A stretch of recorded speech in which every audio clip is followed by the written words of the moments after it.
Assalamualaikum warahmatullahi wabarakatuh. Salam sejahtera bagi kita semua. Kami dari kelompok C11 Data Mining akan menjelaskan proyek akhir kami yang berjudul Clustering Data Marketing dengan menggunakan Density-Based Spatial Clustering of Application with Noise atau disebut DBSCAN. Sebelum masuk ke dalam materi, izinkan kami untuk perkenalkan diri. Nama saya Sebastian Kevin Haryaka, NIM 2024 10 10 10 60. Nama saya Indra Nur Cahyo, NIM 2024 10 10 10 41. Nama saya Bismaka Auren Faradian, NIM 2024 10 10 10 89. Di sini terdapat tiga materi yaitu adalah pendahuluan, tinjauan pustaka, dan metodologi penelitian. Untuk pendahuluan akan dijelaskan oleh Indra Nur Cahyo. Baik, berikutnya kita akan masuk ke dalam pendahuluan. Baik, kita masuk ke latar belakang. Di dalam latar belakang ini, marketing campaign adalah suatu cara untuk mempromosikan produk melalui berbagai media yang berbeda. Perusahaan menggunakan ini untuk mencapai target yang diinginkan.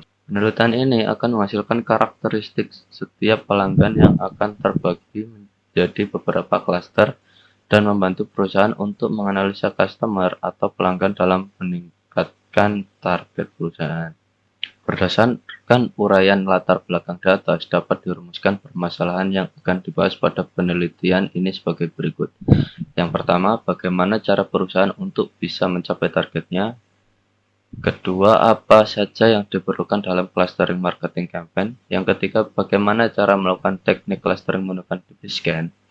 Yang keempat, bagaimana algoritma DBSCAN dalam clustering. Next, batasan masalah.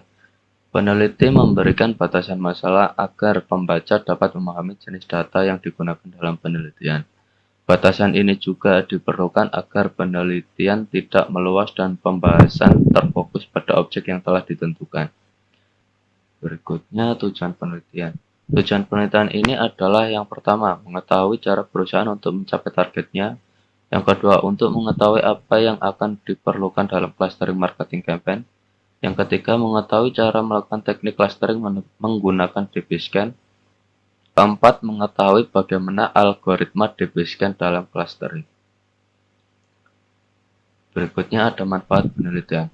Manfaat yang ingin dicapai dari penelitian ini adalah yang pertama, bagi peneliti memahami tahapan-tahapan yang akan dilakukan dalam melakukan teknik clustering, terutama menggunakan metode DBSCAN. Yang kedua, bagi akademisi memberikan pemahaman terkait tahapan-tahapan dalam mengklaster sebuah data yang bersumber dari data terbuka menggunakan metode DBSCAN yang dapat mengklaster customer atau pelanggan. Baik, berikutnya akan dijelaskan oleh teman saya yaitu Bismaka. Tinjauan pustaka. Di sini kita akan membahas penelitian terdahulu dan juga teorinya. Untuk penelitian terdahulu, yang pertama itu dari penelitian Sari dan Primabajaya di tahun 2019, penerapan clustering DBSCAN untuk pertanian padi di Kabupaten. Yang kemudian yang kedua itu penelitian Devi, Putra, dan Sukarsa di tahun 2015. Yang ketiga yaitu penelitian Arsi, Hajarisman, dan Darwis tahun 2016. Marketing campaign adalah cara yang terorganisir yang dibuat untuk mencapai tujuan tertentu. Dan di sini data mining juga adalah proses pengumpulan dan pengolahan data yang punya tujuan untuk mengekstrak informasi penting pada data. Ada beberapa elemen dalam DBSCAN yang harus kita ketahui, yaitu pertama core, yang kedua itu border, yang ketiga itu noise, densitas terjangkau langsung, ya yang kelima densitas terjangkau. Algoritma DBSCAN memiliki dua parameter, yaitu epsilon, yang dimana radius menentukan batas daerah neighborhood, dan min PTS, jumlah minimum poin yang harus ada di dalam neighborhood, epsilon. Untuk urutannya itu pertama pilih poin P secara acak, terus ambil semua poin yang densitas reachable terhadap titik P, parameternya menggunakan epsilon dan minimal PTS tersebut. Jika P adalah core point, maka cluster terbentuk. Jika P adalah burden point, tidak ada yang merupakan hubungan density reachable dari P dan DBSCAN akan mengunjungi poin selanjutnya dari database. Lanjutkan proses sampai semua poin telah diproses. Hasil yang didapatkan tidak tergantung dari urutan dari proses poin yang diambil. Keuntungannya merujuk pada Mumtaz dan Duraiswamy tahun 2010 bahwa yang pertama, tidak mengharuskan untuk mengetahui jumlah klaster. Yang kedua, dapat menemukan klaster berbentuk sewenang-wenang. Tiga, mampu mengatasi noise. Ada di sini data scaling atau feature scaling. Data scaling atau feature scaling yaitu bagian pre-processing data, yang lebih tepatnya data scaling adalah suatu cara untuk membuat numerical data pada dataset memiliki rentang nilai scale yang sama. Lanjut, itu PCA. PCA adalah sebuah metode bagaimana mereduksi dimensi dengan menggunakan beberapa garis atau bidang yang disebut dengan principal components. Selanjutnya adalah bab metodologi penelitian. Di dalam bab ini terdapat dua subbab, yaitu tahapan penelitian dan hasil implementasi, serta analisis data. Nah, untuk tahapan penelitian kami pada awalnya akan mengidentifikasi permasalahan, lalu pengumpulan data, pemrosesan data, lalu implementasi metode DBScan, dan pada akhirnya kita akan menganalisis hasil clustering yang dilakukan oleh DBScan ini. Untuk atribut yang digunakan ada 9. Yang pertama ada yearbird. Yearbird ini akan digunakan untuk membuat atribut baru, yaitu age, dengan cara mengurangi yearbird dikurangin tahun sekarang. Nah, lalu kedua ada education. Nah, ini digunakan untuk clustering customer berdasarkan tingkatan pengetahuannya. Lalu mayoritas status itu untuk membuat atribut baru, yaitu family members yang berarti jumlah anggota keluarga. Ada income untuk mengetahui pendapatan dari customer, lalu kid home dan teen home itu adalah sama seperti mayoritas status, itu untuk mencari jumlah anggota keluarga. Lalu untuk resensi ini untuk mengukur kesetiaan pelanggan. Maksudnya ini sudah berapa lama menjadi pelanggan. Lalu ke-8 ada MNT fruits, meat products, juice products, sweet products, gold products. Nah, ini digunakan untuk membuat atribut baru, itu MNT total, yang berarti itu adalah pengeluaran atau pembelian barang dan jumlah pembelian barang yang dilakukan selama 2 tahun ini. Lalu ada 6 deals purchase, web purchase, natural purchase, store purchase, dan web visit month. Ini digunakan untuk custom sesuai dengan karakteristik dari customer tersebut. Lanjut tahap implementasi yang akan dijelaskan oleh Indra. Baik, berikutnya kita masuk ke proses coding. Pertama-tama kita masukkan data marketing campaign-nya, diupload. Kemudian kita import berbagai library yang akan dipakai. Yang pertama import NumPy, SNP, import Pandas, SPD, from scalar.compass, import column transformer, from scalar.cluster, import dbscan. Kita melakukan clustering dengan menggunakan dbscan. Yang berikutnya import zipper as SNS, from scalar.neighbors, import nearest neighbors. Berikutnya from datem import datem, from scalar.pre-processing import one hot encoder dan standard scalar. Berikutnya from scalar.decomposition import PCA. Berikutnya import matplotlib.pyplot splt, dan berikutnya %matplotlib inline. Kita run saja di sini. Berikutnya kita memanggil data marketing campaign tadi dengan customer data pd.read cfv. Kita run.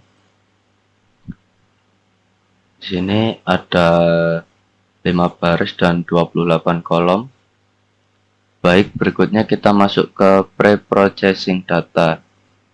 Yang pertama-tama kita cek value pada marital status dengan cara X sama dengan customer data.marital status.value count. Di sini value count berfungsi untuk menghitung. Baik, maka hasilnya akan seperti ini. Baik, berikutnya kita akan membuat beberapa atribut. Yang pertama ada age, terus marital status, kids, file member, amenity total. Di sini untuk marital status kita ganti yang sebelumnya alfabet menjadi angka numerik dengan cara marital num sama dengan absolute 1 ini, dan kita panggil lagi customer marital status sama dengan customer marital status map dalam kurung marital num. Yang pertama kita menghitung umur dulu dari customer ini dengan cara customer data dalam list age sama dengan customer data.year.apply. Di sini kita menggunakan perhitungan dari tahun lahir sampai pada tahun 2022. Berikutnya ada customer data kit sama dengan customer data.getHome.values plus customer data.tenHome.values. Di sini kita membuat atribut kit. Berikutnya customer data file member sama dengan customer data.marital status.value plus customer data.kids.values. Di sini kita membuat atribut file member. Berikutnya yang terakhir kita membuat atribut MNT total dengan cara customer data MNT total sama dengan customer data MNT wage plus customer data MNT fruits dot values. So, kita akan print datanya. Di sini yang berubah pada marital status yang sebelumnya adalah alfabet, single together married menjadi 1122. Ini didapat dari ini. Jika kita single nilainya akan 1 dan married together nilainya akan menjadi 2. Dan untuk atribut baru akan ditampilkan di akhir, yaitu age, kids, file member, dan amenity total yang sudah saya jelaskan sebelumnya ini. Baik, berikutnya kita akan menghapus atribut yang sudah tidak digunakan, yaitu ada DT customer, yearbits, eject.cmp 1, eject.cmp 2, dan seterusnya ini. Dengan sintak customer data.drop, maka hasilnya akan seperti ini. Jika pada sebelumnya ada atribut seperti DT customer ini, di sini sudah tidak ada, sudah dihilangkan. Baik, berikutnya kita menghitung data yang kosong dengan cara print customer data.isNull.sum. Di sini kita menghitung keseluruhan data yang kosong. Di sini data yang kosong terdapat pada income, yaitu 24 data. Dan setelahnya kita harus cek jumlah baris dan kolom dengan perintah customer data.saves. Karena cuma 24 data nol lebih baik dihapus saja. Maka di sini kita akan menghapus data nol tadi yang berjumlah 24 ini dengan sintak customer data.isNull.sum. Maaf, sebelumnya kita menuliskan perintah customer data.drop. Nah, ini untuk menghapus in place sama dengan true. Kita run di sini. Nah, di sini data kosong pada income telah dihapus. Yang sebelumnya ada 2240 data menjadi 2216 data. Berikutnya kita melakukan reduksi dimensi. Yang pertama, membuat kolom transformer yang akan mengencode atribut education dan scaling sisa data dengan cara x sama dengan customer data.drop, respon x sama dengan 1, encoder sama dengan kolom transformer dalam kurung kategorik one hot encoders, listnya 0, kita mulai dari indeks 0. Berikutnya numeric standard scalar, list range 1 len x t dengan menjalankan perintah x transformat sama dengan encoder.fit transform. Kita akan print saja di sini. Nah, di sini datanya sudah melalui pre-processed. Hasilnya akan seperti ini. Berikutnya kita melakukan reduksi dimensi 3 dimensi dengan cara PCA sama dengan PCA dalam kurung N komponen sama dengan 3, PCA.fit dalam kurung X transformed, X reduce sama dengan PCA.transform X transformed. Maka di sini akan menghasilkan data 3 dimensi. Ini datanya, ini belum digambarkan secara jelas untuk penggambarannya. Nah, setelahnya kita akan menggunakan fig untuk menampilkan gambar, yaitu fig sama dengan plt.figure dalam kurung fig size 2020.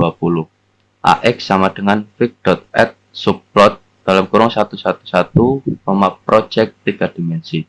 AX.scalar dalam kurung xreduce.t1, xreduce.t2, xreduce.t0, jblue. AX.setTitle customer data dalam 3 dimensi. Di sini kita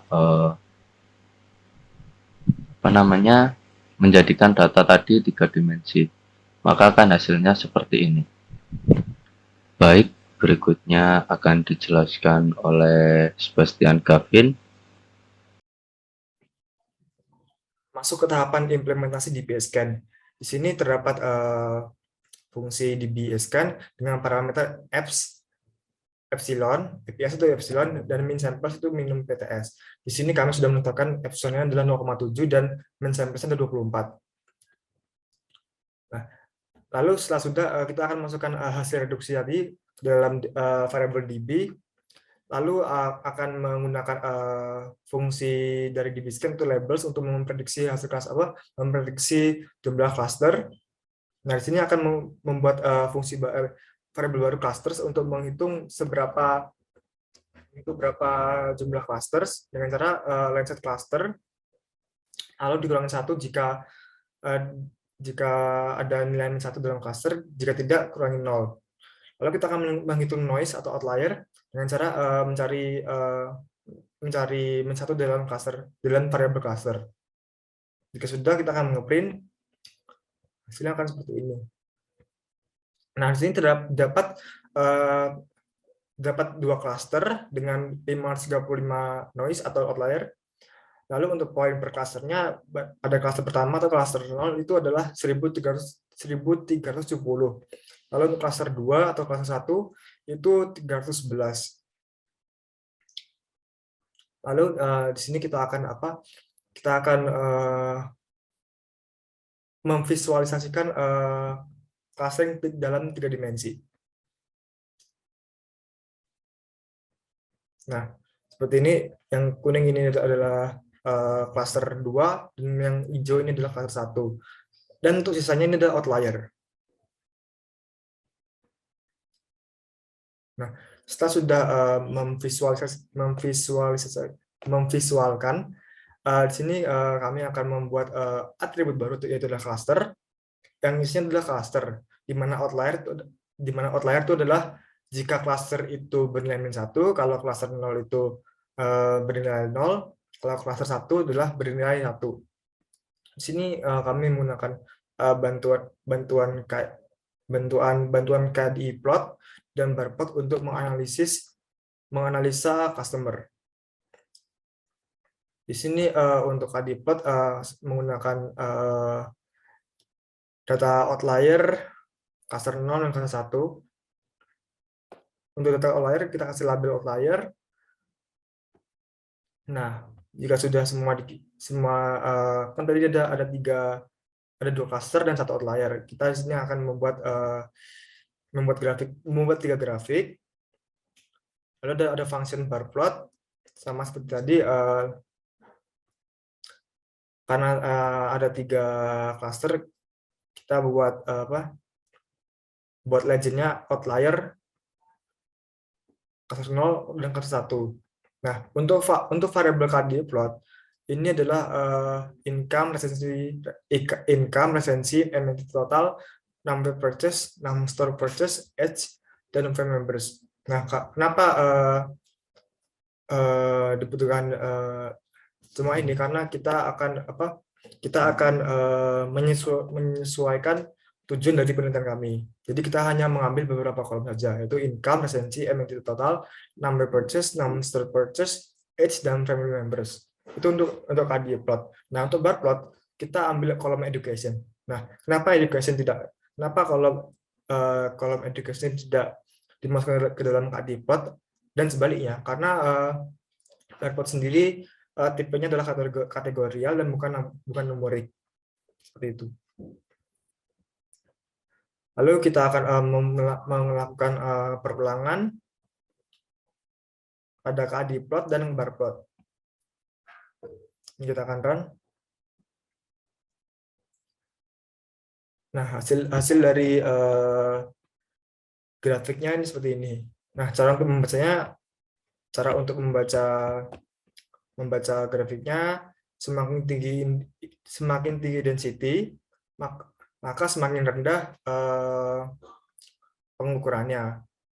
Sedangkan kalau bagian bawah ini semakin ke kiri semakin rendah. Tapi jika ini grafiknya semakin kanan dan density-nya semakin ke atas, berarti bisa dikatakan menengah ke atas atau menengah ke bawah.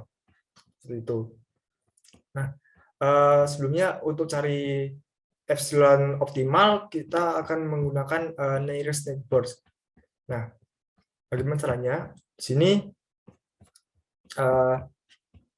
kita ubah projectile-nya. Kita ubah dimensinya dulu menjadi 2 dimensi. Ini ganti 2. Nah, jika sudah menjadi 2 dimensi, kita akan masuk ke dalam nearest neighbors. Nah, di sini menggunakan variabel baru fit VCA, mana VCA fit transform X transform tadi yang sudah ditransformasi menjadi 2 dimensi. Lalu kita akan membuat data frame baru yang kolomnya adalah PC1 dan PC2. Lalu kita akan mengambil 100 baris doang. Kita run. Nah, jadi seperti ini. Lalu jika sudah, kita akan masukkan min sample-nya 24. Lalu terdapat variabel NBRS atau nearest neighbors, di mana isinya adalah fungsi dari nearest neighbors, dengan n neighbors-nya adalah k itu adalah min samples. Lalu kita masukkan dalam kita akan masukkan data frame PCADF. Jika sudah, kita akan membuat variabel distance dan indices dari PCA_df. Jika sudah, kita akan run. Lalu kita akan membuat grafik elbow-nya. Nah, untuk mencari epsilon optimal, kita mencari elbow atau sikunya. Bisa dikatakan sikunya bisa di sini, di 0,5, bisa juga di 1. Tapi kita memutuskan untuk mengambil bagian tengah ini, yaitu 0,7. Seperti itu. Nah, untuk hasil analisa dari clustering tadi didapatkan dua cluster. Bisa kita ketahui tadi cluster 0 itu didapat poin yang banyak, sekitar 1.300-an. Berarti dominan customer yang ada di data marketing campaign adalah pendapatan rendah dan pengeluaran rendah. Terima kasih. Apabila ada kurang lebih, mohon maaf. Wassalamualaikum warahmatullahi wabarakatuh.